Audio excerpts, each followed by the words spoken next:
Hi folks, welcome back to Mental Health Festival 2023.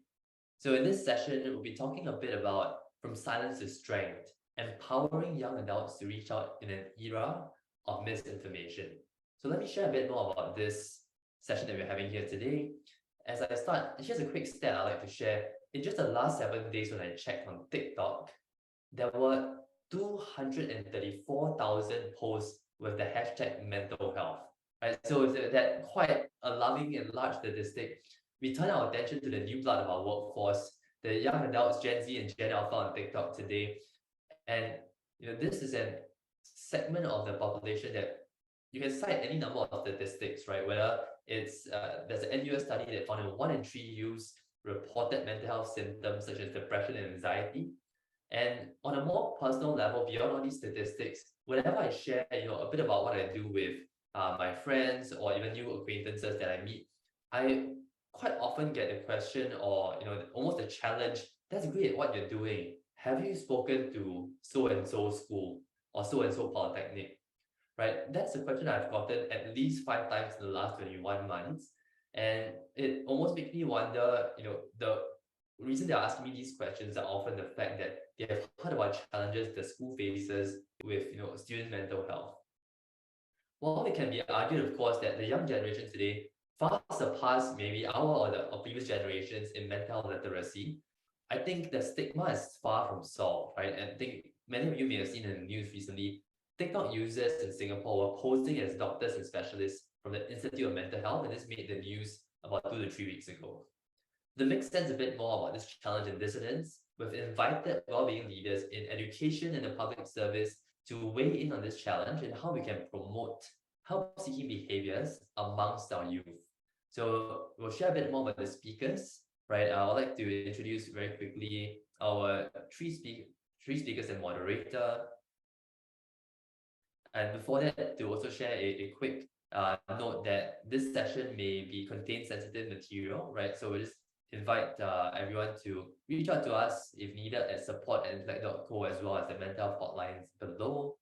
So back to reintroducing the speakers, we have Zheng Qian, who is the Deputy Head of Health and Wellbeing at NUS, Caleb Tan, Senior Manager at MOH Office for Transformation, Ming Siu, who is founder at Campus Sci. Moderating the session will be Stephanie Liu, the Strategic Partnerships Lead at Intellect. Over to you, Steph. Thank you, Frank, for setting the context. I'm Stephanie, the Strategic Partnerships Lead here at Intellect.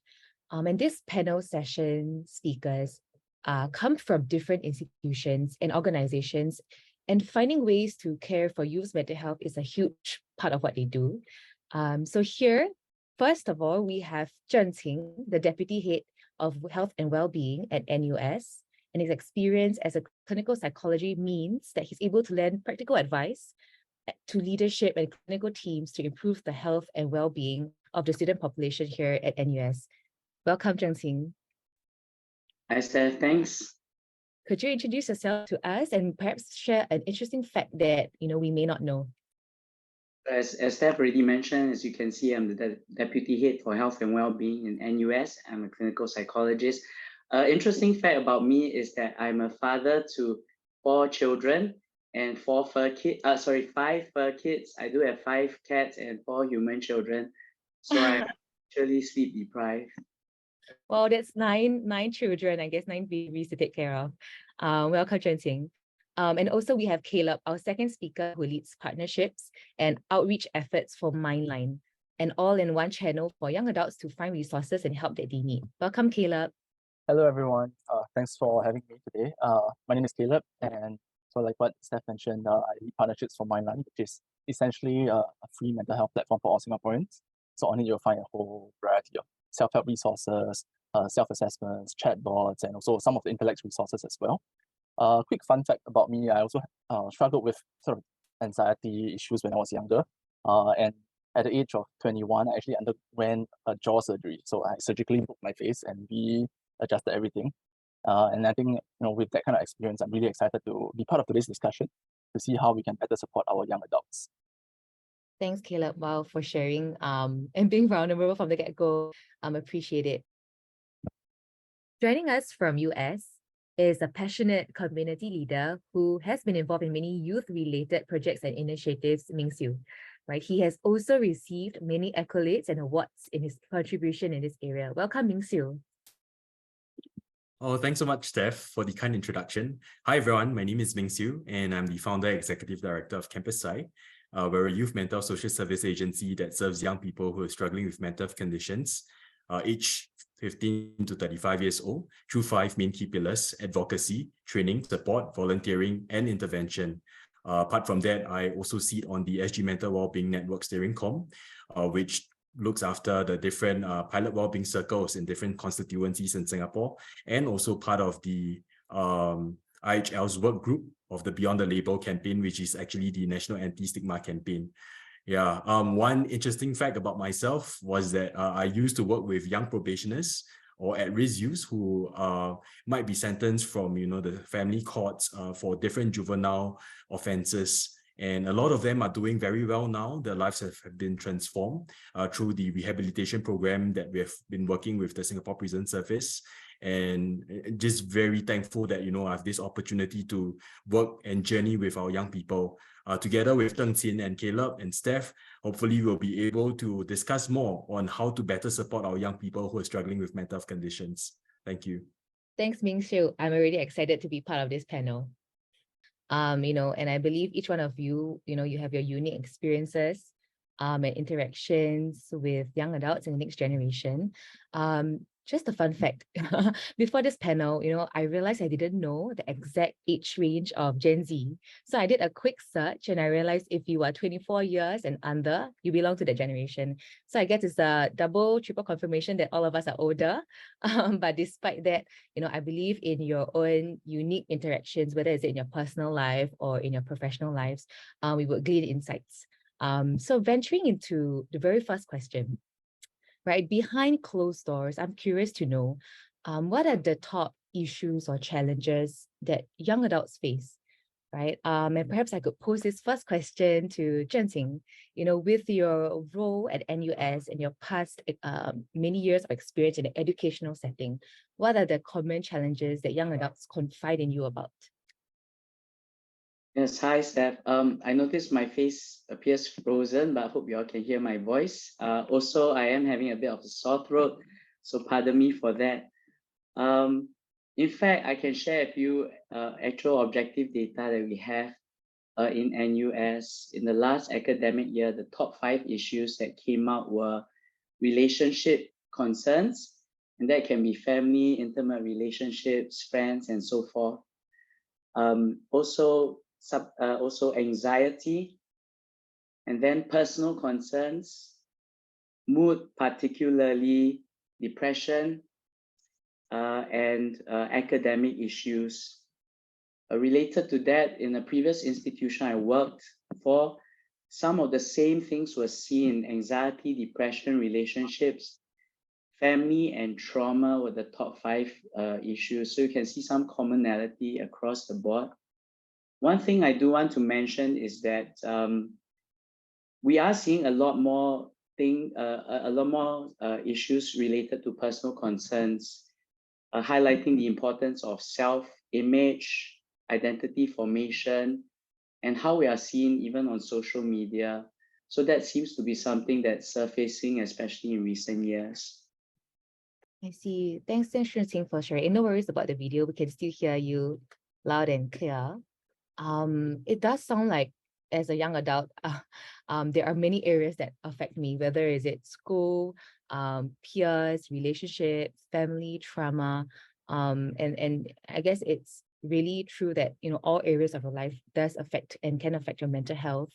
How about Ming Siu, right? I'm aware that Campus Psych not only has outreach about mental health awareness, not only in schools, but also to young adults who have entered the workforce in the workplace. And young adults is a big group, right? I may have students in NUS that Zhenxing has talked about, but I also may have young adults who have just entered the workforce. And this is a huge life transition that may not be easy to navigate without support. So what are the key challenges that young adults who just entered the workforce may face, and what are some common misconceptions that we may have about this group? Oh, thanks so much for that, Steph. I think you're way on point, right? Some of the top 5 challenges or top 3 challenges that our young adults are facing. So when we say youth or young adults in Singapore, the definition by the National Youth Council is actually 15 to 35 years old. So I mean, a lot of us here are actually youths and young adults. Yes, we are. Yeah, right. So I think like what Zheng Xin has mentioned, you know, some of the key issues are like, for example, relationship issues. But I think for young adults, it's probably relationship issues with, you know, probably their employers or even with their peers, you know, fellow colleagues. And I think a lot of them struggle with transitions also, transitions from the university or the polytechnics to, you know, to the working world. Some of these issues might cause anxiety amongst our young adults because it's a totally different field altogether. I mean, you may be able to perform very well in your studies, but when it comes to the working world, it's, you know, a whole new ball game altogether. And so I think this transition causes some sort of anxiety amongst our young people. And also just now I was mentioning about managing different relationships, right? How do you actually manage your relationship with your employers or your bosses, right? I mean, as a young person, you know, when you were still in school, you just need to manage peer relationships or your relationships with your lecturers or your profs.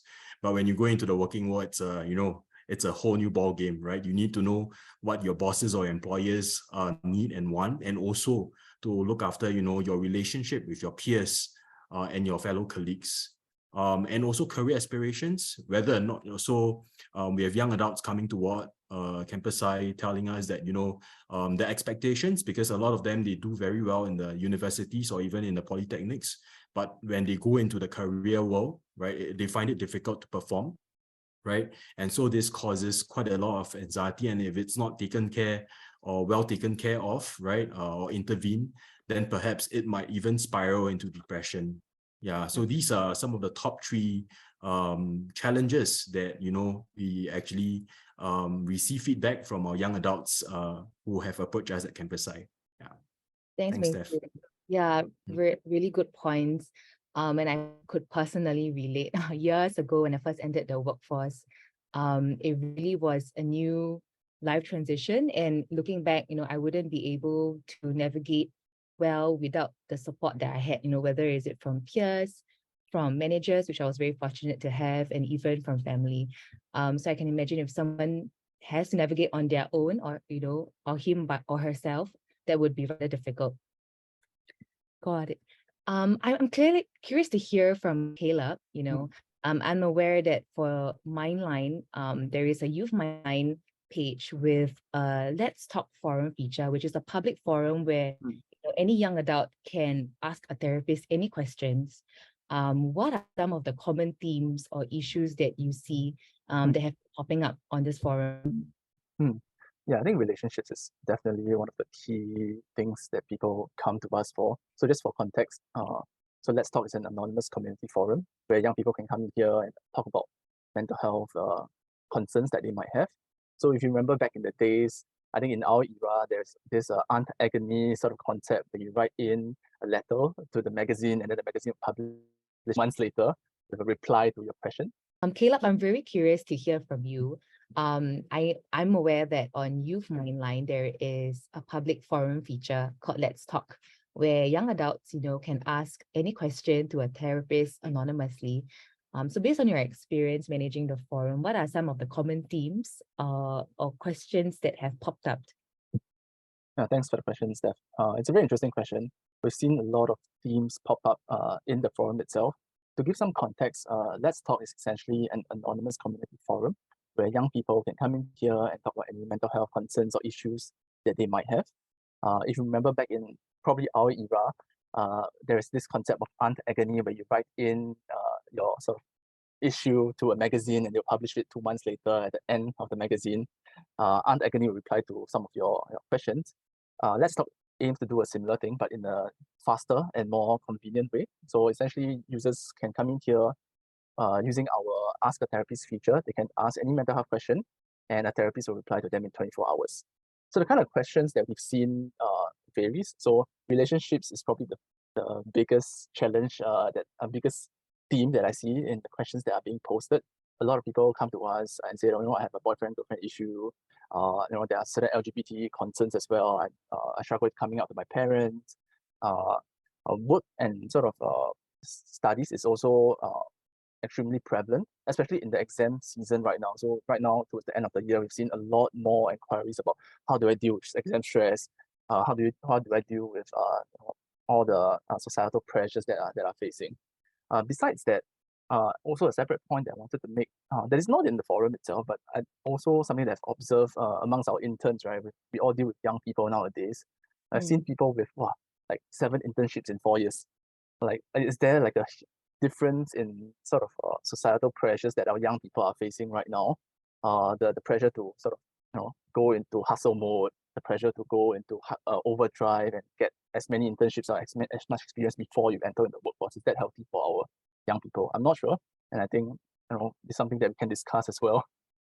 Yeah, thanks, Kayla. Really interesting perspective. It's not the first time I've heard, of someone younger who is managing 2 or 3 internships at once, especially now with, you can work from anywhere, remote working. They are managing, so much more than even what I did back in the days, right? And thanks to everybody who's shared. Whether I've learned that whether you're a student or you're a working adult, essentially anything in your life that is important to you at that life stage, can affect you mentally if there is no support given to you.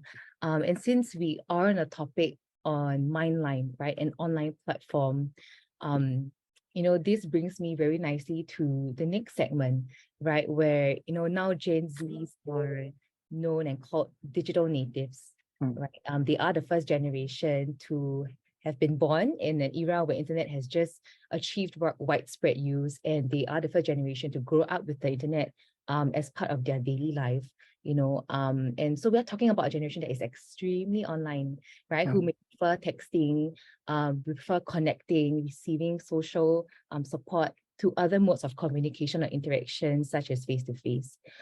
I'm curious to know, and let's talk about this, right? How does that influence help-seeking behaviors? And maybe we could, switch things up, and Caleb, we can go back to you since we were talking about Mindline, right? What are your thoughts on this? Yeah, I think you're absolutely right that we are dealing with a generation that are digital natives. And the research that we've done from our focus group discussions tell us that a lot of youth turn to online resources as their first avenue of support for a couple of reasons. The first reason being accessibility. So they value accessibility a lot. They value convenience as well, and also the fact that it's 24/7 available to them, right? I think when Mindline was first created, it was during the pandemic. Meeting people face-to-face was almost impossible. There is no such thing as, let's go out for a coffee chat during the pandemic, right? It was against the rules. But even though we can't meet face-to-face, the demand for mental health is still there. In fact, the demand for mental health has increased because of the pandemic due to loneliness and fear of infection and so on and so forth. So when we first started Mindline, we hoped to be a credible source of information, and rather than Dr. Google, that young people can access anytime, anywhere.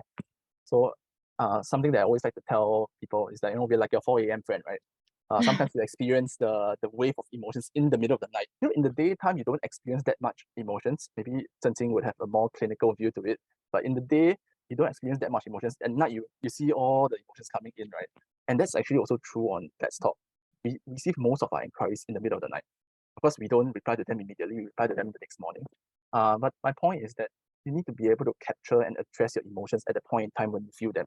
Because if you have to wait like 6 hours later, maybe you forget, what you were worrying about, right? So that was the idea of Mindline. When you have that kind of sort of pressures, come to Mindline, use one of Intellect's rescue sessions, talk to our chatbot, share your feelings on our forum. It's different strokes for different folks. Some people prefer talking to an AI chatbot because they know that the chatbot will never judge them. But some people prefer that human connection, so they go to the Let's Talk forum. So again, we sort of cater to a wide spectrum of user requirements. And besides sort of capturing your emotions at the appropriate time, you mentioned about texting, right? I think texting reduces level of stigma to some extent, right? There's that anonymity factor. You can text someone, right? Imagine if you're sort of having a breakdown, you're crying, you can text someone and still have a proper conversation even though you're crying without the person knowing. But in the face-to-face, I think it's actually almost impossible. So sort of when we speak to youth, that's something that they tell us that, you know, they would really prefer this texting mode, where they can sort of still carry on conversations and be comfortable in an uncomfortable setting. You know, I talk about anonymity, which is also a key sort of principle for many sort of young people. I think in fact that's the biggest value that they want. You know, when you talk about digital platforms, anonymity is the number one concern. They want to keep it anonymous. When we design MindLab, we kept anonymity as a key design principle, right? And based on our interaction with them, even the anonymity that MindLab provides is not enough. They want to be even more anonymous. So we're also exploring ways to see how we can make that happen. So I guess essentially, you know, with this whole digital native era, accessibility, convenience, and also availability is extremely important to them. Yeah, I just want to write on what Caleb was saying earlier on, since you mentioned my name as well. You're mentioning about how at night, you know, when people don't have much to do and they have just more space mentally to process certain things, the emotions come out. I mean, emotions we feel all the time, certainly, but certainly I've also heard so many situations where university students will share with me that that's when, you know, when they are by themselves, when their minds are not occupied so much by the day-to-day affairs, that's when they start to process certain things. That's when some of the emotions become more clear to them, what they're feeling and what they're thinking that's affecting them in a negative way.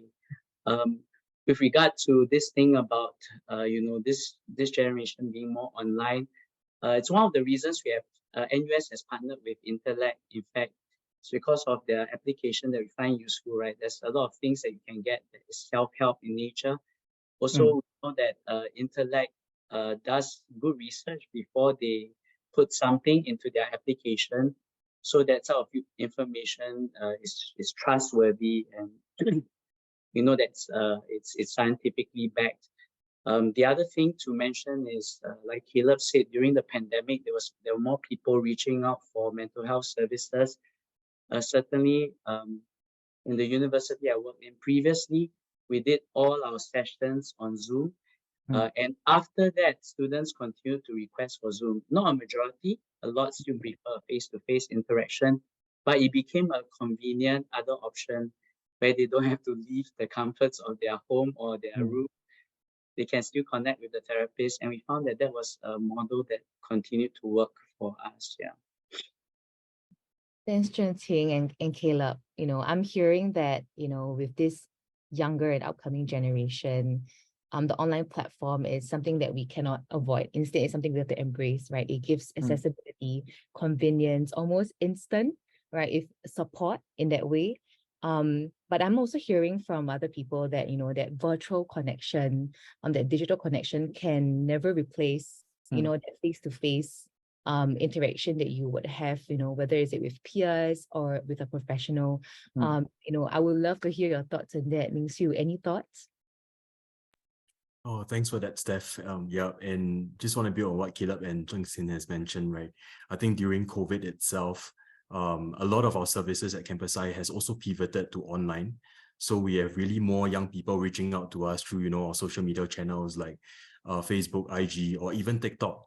But for the parents and the caregivers, a lot of them, or even educators or employers, usually they will still reach out to us through emails of our older generation. But like what I think Caleb has mentioned, you know, some people still prefer the face-to-face kind of interaction. Yeah, because, you know, we have youths who actually come out to us and tell us that, you know, the text-based services is good because it really provides you with anonymity. And like what Zhenqing has mentioned, that, you know, you don't really need to go down to the social service agency or even the healthcare institution to actually go and see a therapist or even a peer supporter. That saves a lot of time and convenience. But then again, we have young people telling us that, you know, there's just this loss or loss in personal touch that they find in human beings. And I think that's really something that comforts people usually, you know, when you have a you know, heart-to-heart conversation with a friend or a peer or even with someone that you can trust. And I think at Campus Side, we do provide that kind of face-to-face kind of peer support too. If let's say our young people finds that the online or text-based kind of services is not something that they feel comfortable with. We do have communities formed in the working environment, in the companies, and also in the schools, mostly in the IHLs, the Institutes of Higher Learning. Yeah, and this to actually provide, you know, a diverse range of resources for our youth to seek professional help. Yeah. Thanks, Ming-Shu. Yeah, I totally agree. You know, I guess as providers, as organizations, whether you are in the education space or like Campus Site, where you provide programs, I guess the essence is to have the option available, whether is it face-to-face, you know, or virtual, because they do play different roles. And since we have been talking about online platforms, right? On a related note, I would like to move to the next question, right? And much like, you know, many relationships that a young person might have, the relationship a young person has with social media can be quite complicated, right? TikTok, you know, we all know is known for its viral dance videos and pop music. But increasingly, for the Gen Zers or even many others beyond this generation, this app has become a platform where many people go to for health, or more specifically, mental health advice. Right. So it has definitely made information on mental health much more accessible than ever. And I think it's the most accessible at now. What are the pros and cons?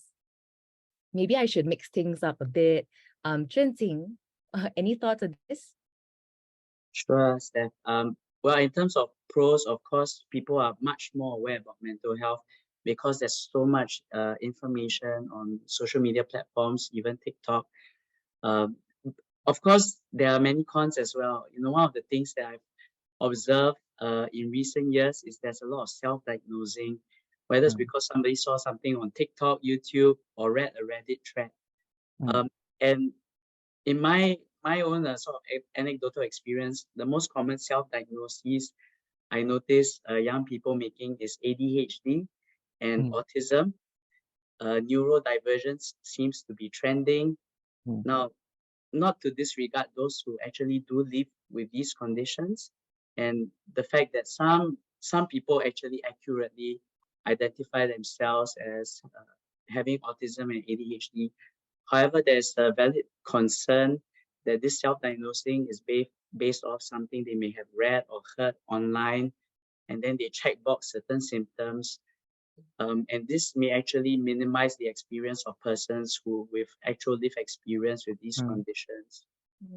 I would add that, you know, particularly for ADHD and autism, signs and symptoms have to be present in childhood, so before the age of 12, and not accounted for by other reasons. For example, anxiety, which is a common emotion all of us experience, can result in us feeling distracted, which may mimic the symptom of ADHD. Or having difficulties with social interaction can also be caused by anxiety. That may mimic a so-called sign of autism. So if you suspect that you might have these conditions, you're not sure, arrange to be assessed by a qualified psychiatrist or psychologist who has experience in assessing these conditions, so that you can get a proper diagnosis rather than to just rely on things that are online. Yeah, that's interesting. I think that's so important for all of us to hear. That a diagnosis is not a simple matter. There are many factors in play, and oftentimes, you know, we would need, or we would need, you know, in fact, to have that diagnosis by a professional. But also because, you know, in my own circle, I've personally heard of many people, not just using terms like ADHD, but even OCD. Right, it has become such a term that's been brought up in such a casual manner. And you're right, Sun, saying that it does, in fact, you know, I guess what's the right word? Minimize, you know, reduces the importance of someone who with the actual condition. Caleb, I would love to hear from you. You know, any thoughts on this? Yeah, I think the word that you're looking for is trivializing. Like, yeah, that's right. Trivializing the Yeah. kind of complex mental health issues, and I think that's a side effect of social media platforms, whether it's TikTok or any other platforms. I'm all for social media. I feel like in the age where in the information age, there's a lot of things that we need to keep up. There's a lot of pros to it. So let me talk about the pros first. I think TikTok has the potential to really engage people. I think we are all hooked on TikTok for for a while now. The content is so engaging, it's short form, it's easy to consume. That I think over the last few years, TikTok has also grown to have many users share their own personal stories. And in that sense, it creates a sense of relatability, right? It creates that open conversation about mental health that other people can join in and say, yeah, I feel the same way. Even for my own jaw surgery story, I also go onto TikTok and see how people document their sort of journey. And I always go and give them words of encouragement. I wish back then in my days there was like such content platforms for me to document my journey also, but unfortunately I didn't. And with that comes community building. With that comes creativity as well. I think one of the things that TikTok does very well is allowing people to express how they feel in a very creative manner. It's no longer like, I have certain thing, right?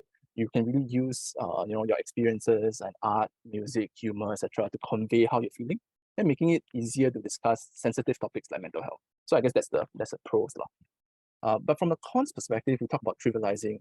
There's a couple more, like misinformation. I think that's the biggest thing that we're dealing with right now. It can be a source of useful information, but it can also propagate misinformation. And I think as sort of owners of the platform, it is the job to make sure that these harmful information is not being widespread. You need to address it straight up. Besides that, there's also this idea of comparison, right? I think like what you mentioned, something about bandwagon, jumping on the bandwagon. In the past, it was always about comparing yourself against a highlight reel of an influencer. Social media is just a highlight reel, right? You're comparing your day to day with someone else's best days, because that's what they will post. That can lead to certain things, right? But as we sort of see nowadays, there's also this bandwagon thing. Other people have OCD, I also want to have OCD. Other people have neurodivergent, I also want to be neurodivergent, which is really not the right way to do it. So I think there are pros and cons, and I think to sum it up, we do need to manage this appropriately. I don't think it's right to sort of say that we shouldn't use TikTok. I'm really, really a big believer of social media for good, and TikTok has also their own sort of work streams to look at this lah. Yeah. TikTok has really disrupted, the area where you can showcase your life beyond just your social circle, but anyone around the world, right? And it can be such a powerful tool for professionals to use to raise awareness of mental health. But yeah, on the other hand, we do see all that risk. Ming-Shu, I'm curious to hear, and I'm aware that Campus Act has many programs, and with all these potential risks, I guess education is key, right? Education on how to use such platforms wisely, education on how to, what to look out for when it comes to false information online. Are these also topics that are covered, in your engagement and programs? And could you share more?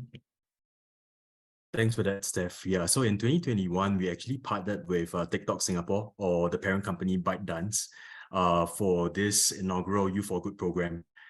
So one of the pros is actually to educate young people who want to be, influencers, but influencers for good, right? To educate them with basic mental literacy and peer support skills. So about 7 social service agencies came together partnering ByteDance. So Campus I was one of them, and then we have like Silver Ribbon Singapore, Care Corner, so and so forth. Yeah. So what we did was that with the inaugural batch in 2021, we actually trained 50 of them through an 8-week program with different mental health knowledge and skill sets. Yeah. So influencers were good. Yes, strengths in. Yes. So social media can be a force for good also, right? I mean, there are also cons, which probably later I'll share a bit more. But we know that, young people wants to actually tap on the influence to share, their knowledge and skill sets to other fellow young people. And so that's why I think this Youth for Good program is really good for these young people to be educated with such knowledge and skill sets. And with that, right, currently in 2023, we have our 3rd cohort. So every year there's about 50 of them. Now we have about 150 of them. And, on TikTok, they have been sharing quite a lot of different information on mental health related awareness. And like what Caleb has mentioned earlier, really, I think one of the pros is to empower young people with lived experiences to share, some of the experiences, so that, the common, the peers who are actually audiences on TikTok, we're reading through or listening to these lived experiences can also relate and empathize right? And this, I think, creates a kind of rallying effect for young people to actually share and encourage and support one another. And I think that's where the community building comes, where Caleb has mentioned earlier. And I think TikTok is doing very good, great work in terms of community building and awareness building on that note itself.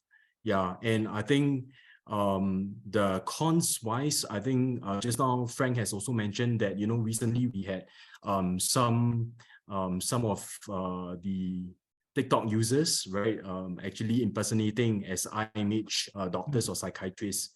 And I think this is something that we need to actually deal with, because bullying is also, or online bullying, right? It's pretty prevalent amongst our young people.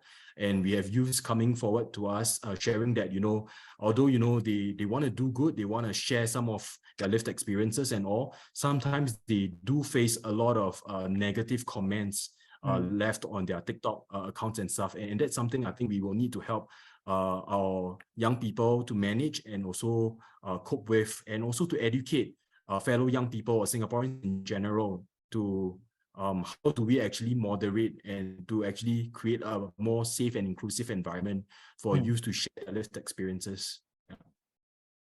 Yeah, I just want to jump onto what Ming-Siu was sharing about influences for good that you mentioned earlier on. One of the things that NUS has been doing is we have hosted an annual campaign, a destigmatizing campaign. Previously it was called Are You Okay? This year we rebranded it to Kind Mind. And one of the highlights of our campaign is we do have a panel event similar to this one, in which among the 3 panelists, we will get one person who is a young person, who is also a social media influencer, to share about their mental health journey.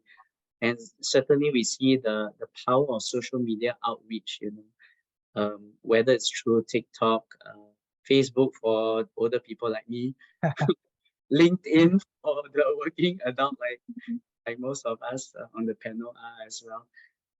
So there's a lot of good that can be done through social media, and also through people, through the influencers themselves, spreading the right messages.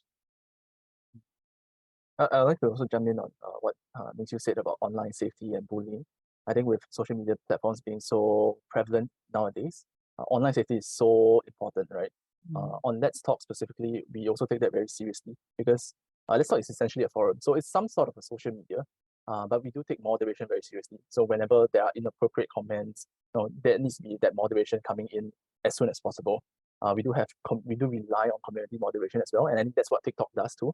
Where you get people to flag inappropriate comments, where comments that are toxic, so that, you know, the community is kept safe, and it allows for people to then consume all this content in a safe environment. Thanks, Caleb. Thanks, everyone. You know, I love the discussion. I guess both on an individual level, it's really raising awareness, you know, on things to look out for, things to be aware of. And if you're placed in a position of influence, right, then that's something, you know, with great power comes great responsibility. And as cheesy as it may sound, you know, every individual story or voice, you know, that is used for good will definitely set a ripple effect, right? And as an organization or a provider that manages such platforms like Let's Talk, right, it's about having those safeguards in place to make sure that people who go there can achieve, you know, the objective of the platform, which is to receive support in a safe way, right? You know, and I would like to, you know, move us all into the very final question, right? Where, you know, now that we've explored the challenges that a young adult, whether student or working, may face, you know, the pros and the cons of online platforms and social media apps. You know, I want to move us now to look ahead, right? Because aligned with the title on empowering young adults to reach out and how we can support them, I want to pick your brains, you know, on how schools, workplaces, and families, or even peers, right, because that was brought up, can support the mental health of young adults, right? Perhaps I could pose this question first to Ming-Siu, perhaps maybe in, you know, 2 minutes. What are your thoughts? Thanks, Steph. For 2 minutes, I'll try. Okay. Yes. Right. So yeah, it takes an ecosystem approach, right? It takes a village to raise a child. So I mean, whether in schools, workplace, and families, So having been, in the steering committee for the SG Mental Wellbeing Network, some of the things that we're doing on a national level is to actually get, the public people sector to come together. And one of the initiatives by MOE for the schools is that come 2024, right? They're hoping that every MOE schools, from primary schools all the way to the institutes of higher learning, would have a peer support program, right? Sort of like a CCA or a trained peer support leader, like a class monitor of sorts, for every class, so that they can be the first line of first responders for their fellow peers who might be in distress or struggling with mental health related issues. So that's for schools. And then for workplaces, Ministry of Manpower and TAFEP, right? They have been working with different corporates to promote workplace well-being. Health Promotion Board have also come up with different courses to train HR, the Human Resource Department, and also the employers and leaders like your line managers, your directors, on how to better support, workplace well-being amongst their staff and then the junior staff. Families, last but not least, right? Families form the foundation, the core foundation of our country and our society, and that's very important, right? We do know that young people, the first people that they go to, if let's say they suspect that they have a mental health condition, would usually be their friends. But that I must say that the parents are also very important in this equation, right? Because a lot of times parents are very concerned. They reached out to us saying that they don't really know what to do, because the children, their kids, they don't talk to them, even when they suspect that they have mental health related issues. So how then do we involve our parents and families to be better equipped with the knowledge and skill sets in mental health, to better support our young people? So like I say, in social work, we learn the Bronfenbrenner system, which is the ecosystem approach, right? So it really takes a village to raise a child. With the schools, the workplaces, the families, and the public-private people sector coming together, I think we can better support our young people in the mental struggles. Thank you. Hopefully that was 2 minutes. Thanks a lot, Mr. Comprehensive answer in 2 minutes. Caleb, how about you? Yeah. So I think besides the sort of accessible counseling services, offering really, really convenient services for people to seek help whenever they need, normalizing sort of seeking help, destigmatizing. These are sort of general things that I think all of us on the panel and in the audience would probably know about. Maybe one point that I would like to touch on is sort of reducing the stresses of young people, right? I mentioned about the internship, right? Do we really need to stress our young people to go and take 7 internships in 4 years? No, that will not make too much of a difference. But also, I guess from a family point of view, right? Like I'm a father of 2 young kids, and I think over the last couple of years, I've also learned that social media is a double-edged sword, right? Young people, a lot of young parents nowadays are posting videos of their children online, and this can actually potentially cause a detrimental effect to them when they grew up. So recently there was this article about how the first social media generation children have now grown up. When Facebook first came out in 2021 or 2022, people started posting photos of their young children naked or whatever, right? Throwing tantrums. They have now grown up and they have seen this whole wave of negative emotions because of their whole life being captured in social media. So I think one call out that I'd like to make for parents or for families is to sort of reduce some of these stresses for the young people.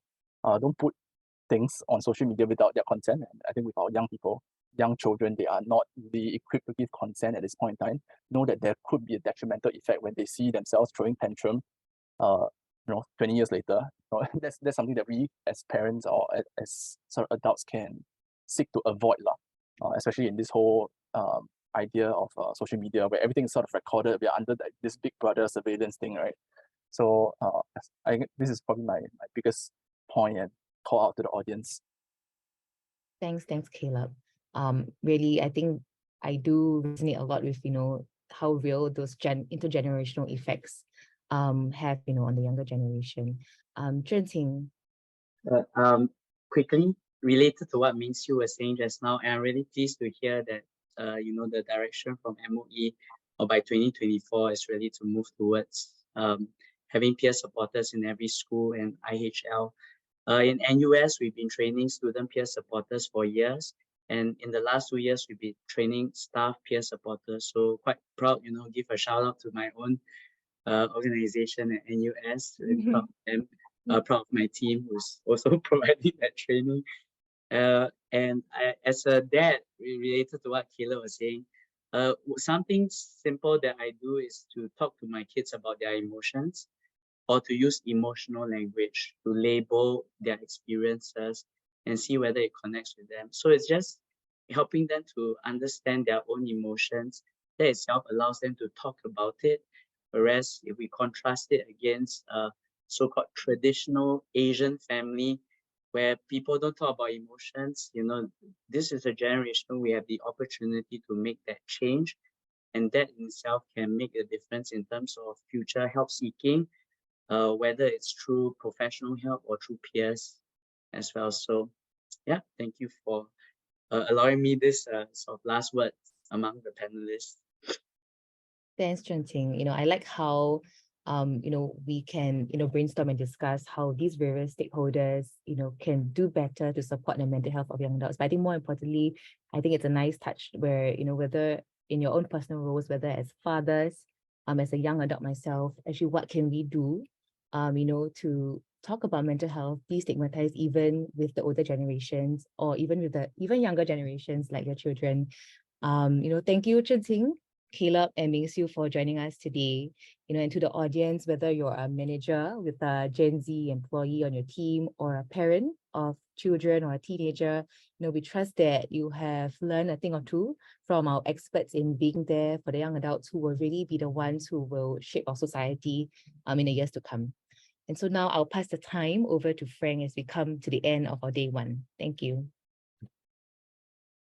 Thanks, Steph. Thanks, everyone. So you heard it here first. Lots of plans for the young generation here in Singapore. And with that, Day 1 of Mental Health Festival has come to an end. But of course, the show's not over yet, right? So a few things before I end off. Look out for today's content recaps on our blog. That's on www.intellect.co and our YouTube channel in the comments below. We'll feature some of the full recordings as well as key highlights from today's insightful sessions. I'm also excited to use this time to make two key announcements to the public. Aside from our client or enterprise services, anyone can now book a session with an intellect counselor or clinical psychologist at any of our 2 clinics in Singapore at Tanjong Pagar and Woodleigh Mall. And this will be provided again in the link in the Zoom chat below. And finally, we'll be actually launching our public access to the mental health first aid course later this year. We've already received an overwhelming reception to our initial launch, with clients booking the first 3 months full, and we wanted to increase our internal resources to meet not just demand for our clients, but also for the community, social sector, and public. Intellect is of course proud to be the sole licensee of mental health first aid in Singapore, which while I know is quite a common name for courses, is actually the only program of its kind to have more than 23 years of program experience and 4 million members trained globally. This will be offered very soon, so watch this space. Thanks again for joining us today, and we hope to see you at our next event. Take care.